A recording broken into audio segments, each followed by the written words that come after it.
General Jim Mattis, 40 years in the U.S. Marine Corps. Okay, all set? Whenever you're ready, sir. All right. Marionette Young asked me a question about the toughest decision that I've ever had to make while I was in the Marine Corps. Do you regret the decision, and would I have done anything differently? You know, Marionette, when we go into the Marine Corps, we swear to obey orders and carry them out to the best of our ability and defend the Constitution. So I've not regretted those decisions, and one of the toughest that I could mention to you was after being ordered to attack into the city of Fallujah. I was ordered to halt the attack deep inside the city, and during that first and ultimately aborted attack, ordered to withdraw our Marines and sailors out of the city they had fought for, and they had lost some of their buddies in that fight. So it was a difficult decision. It was a decision taken for reasons that had nothing to do with the tactical situation on the ground. I was concerned to a degree if the Marines would lose confidence in their leadership because of it, but they didn't. I still recall a young saw gunner being interviewed by a television crew talking about how terrible he must feel that he was being ordered out of the city. And he was a slow-talking Marine from down south. He just calmly looked into the camera and said, "Doesn't matter. We'll just hunt him down somewhere else and kill him." And I bring this up because ultimately it's about the spirit of the Marine Corps that nothing really can stop us. And we just don't take refuge in self-pity or any of that kind of stuff. And so as a result, the Marine Corps remains a very feared organization in this world, as it should be. So tough decisions, tough times, and sometimes things don't go our way. Doesn't have anything to do with the decision we make about how we feel about it. Every Marine makes their own decision about how they're going to react, what happens to them. And that's what sets the Marine Corps apart, because when the times get tough, the Marines get tougher. Phil Claiborne wants to know, how did I continue to stay motivated throughout my Marine Corps career? That's real easy. Phil, I'll tell you right up front, there were some jobs in the Marine Corps I didn't care for. I learned to hate minefields at age 21. When the Marine Corps trained me as a second lieutenant in the infantry to go through them, and I continued to hate minefields as long as I had to encounter them throughout my career. But the reason I stuck around the Marine Corps was the spirit of the Marines. I knew I could make a lot more money doing something else, and I knew I could live a lot better quality of life and not be deployed all the time. But it was the spirit of the Marines that kept me motivated. I never went to work feeling like woe is me, that life is tough or anything else. I look forward to every day, and it's simply because I stuck around the Marine Corps for the right reason, and that was to serve alongside young Marines. Joel Delph wants to know, how do you keep improving as a leader to meet the demand of each role in your career? We all get promoted, you have different roles to play. How do you stay teachable as a leader? I think the most important thing here, Joel, is that you have to assume you must keep improving. If you make that your decision, that you must improve, if you look at every week in the Marine Corps as your last week of peace, and you must be better at the end of this week as a warfighter, then you'll push yourself on your 3-mile run down to 18 minutes, and you'll accept no excuses. You'll push yourself to 21 pull-ups, and you'll accept no excuses. You'll push yourself to read the Commandant's reading list. You'll push yourself that when the things are going tough in the field, you keep your spirit up, and you're the man everyone can turn to, knowing that you don't give up. And you just keep improving every day with the assumption that if you're going to lead more Marines in the future as you get promoted, they expect you to be the physically toughest, the mentally sharpest, and the spiritually just the most undiminished person, that nothing, not cold, not rain, not enemy situation, not frustrating rules can get you down. And you just maintain this body, mind, and spirit improvement at all times. You stay teachable most by reading books, by reading what other people went through. I can't tell you the number of times I looked down at what was going on the ground, or I was engaged in a fight somewhere, and I knew within a couple of minutes how I was going to screw up the enemy. And I knew it because I'd done so much reading. I knew what I was going to do because I'd seen other similar situations in the reading. I knew how they'd been dealt with successfully or unsuccessfully. And so long as you continue along this line, so long as you remember somebody on the other side is watching, hoping that you're not at the top of your game, that you're not reading, that you're not working out, that you're not strong spiritually, then they're going to think they've got you. You want to always be the toughest, the sharpest out there. I've got a question here from Raul Jr. from Camp Rhino in 2001. It was in southern Afghanistan right after 9/11. Raul, when you and I were out there, and you asked about a cold night in Afghanistan when I was walking the perimeter by myself, greeting a bunch of young Marines, and what was I thinking about? Well, I think I remember the night in question. If you'll recall, the mortars were firing in one direction, and we had a lot of shooting going on at one side of the perimeter.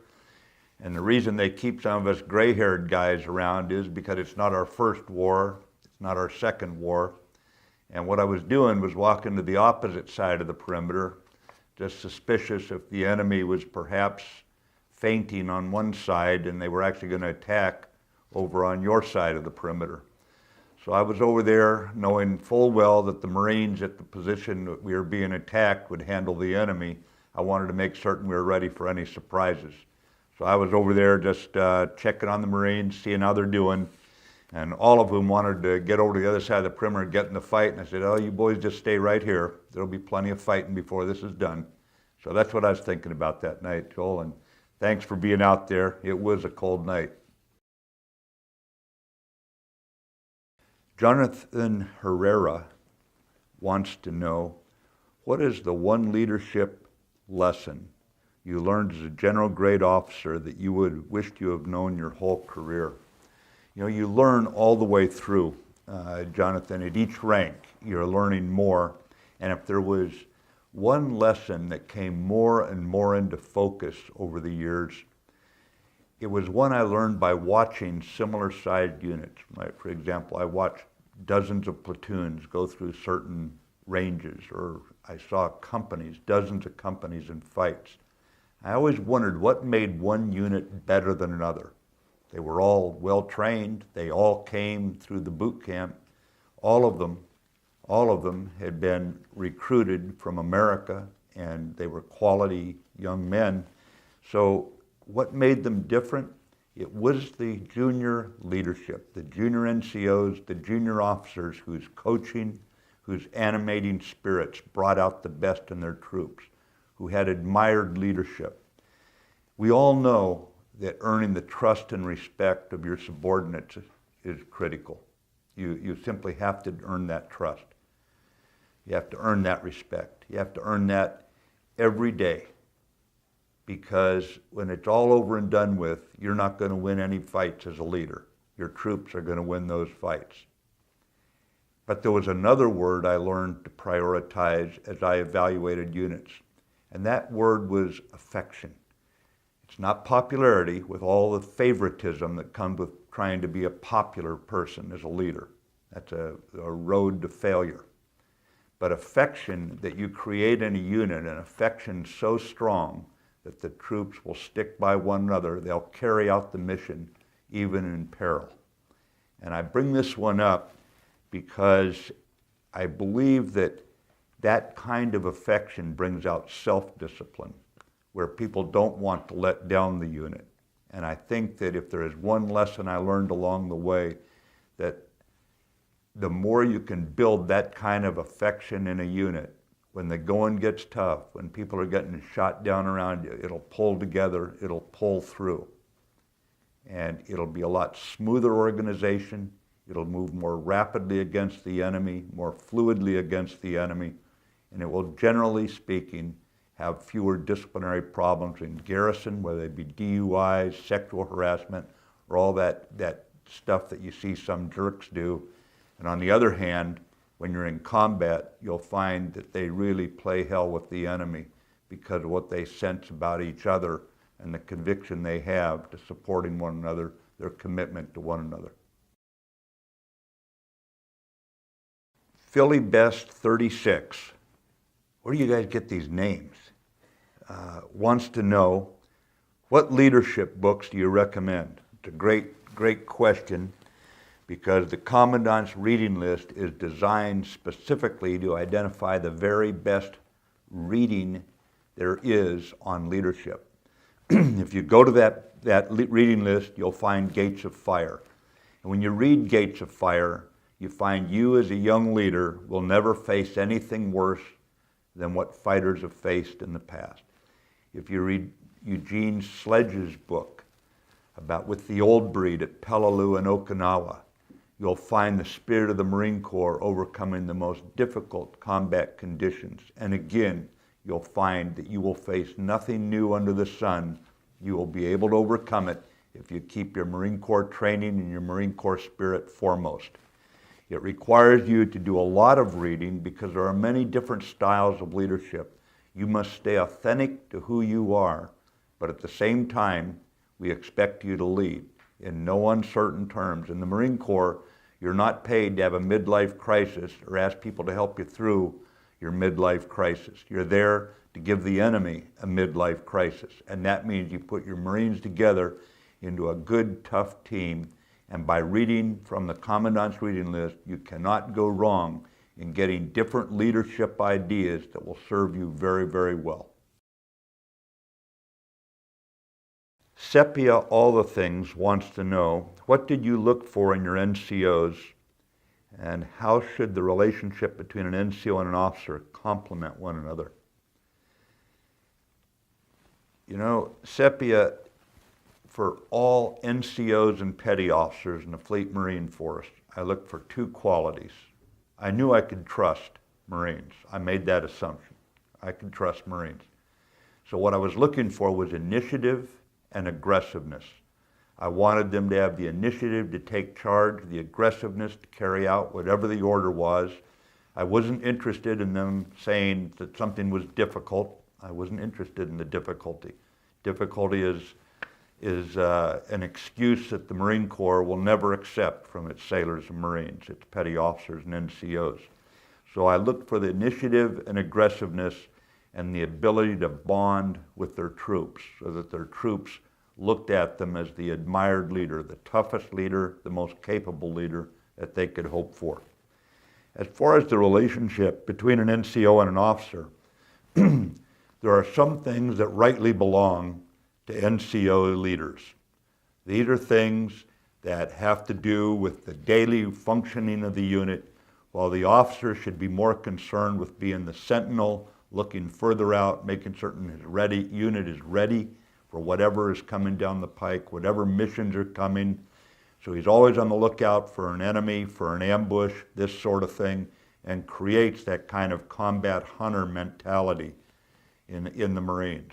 But the NCO has got to make certain, the petty officer has got to make certain that the sailors and Marines look and act like Marines and they're ready for whatever is coming. Whatever the officer brings down as the mission, they are ready to embrace it and carry it out. Hey Del Bono wants to know, again, where do you guys get these names? You know, I'm going to come up with a few good ones for myself after this. Hey Del Bono asks, what in your opinion is the most important leadership trait and why? There is no way to separate out the leadership traits, because if you prioritize one over the others, then you actually become a weaker leader.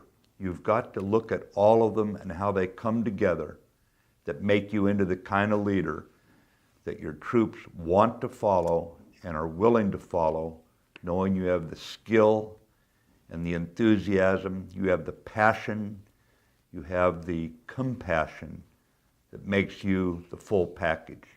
Remember, What we want to do is make Marines and win battles. And you do this by creating a Marine Corps that is no better friend and no worse enemy.